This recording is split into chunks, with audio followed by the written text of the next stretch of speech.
The people of Florence fell in love with the sculpture, and they nicknamed it Il Gigante, the giant, which is a pretty obvious nickname to give a sculpture of this scale. But like everything else in the city, there's a long, complicated explanation behind the nickname of the David. Florence was a city that prided itself on its republican tradition. And so it was constantly measuring itself against those people who invented democracy, the Greeks.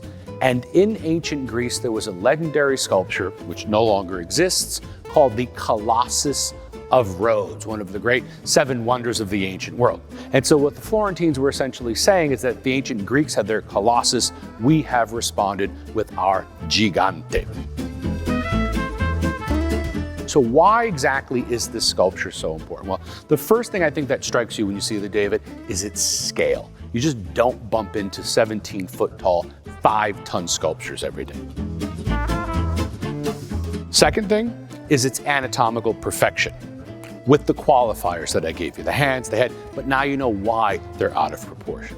The third thing is the civic symbolism and importance that this sculpture has. This sculpture represents Florence and its political values the same way a statue, let's say, called the Statue of Liberty, represents the United States of America. And I know that's not a fair analogy because this is an apple and the Statue of Liberty is an orange, but I think you get my drift in terms of its kind of civic symbolism.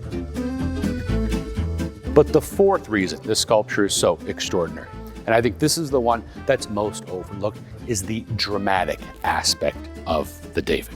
So let's have another look at the sculpture and talk about this particular dramatic impact.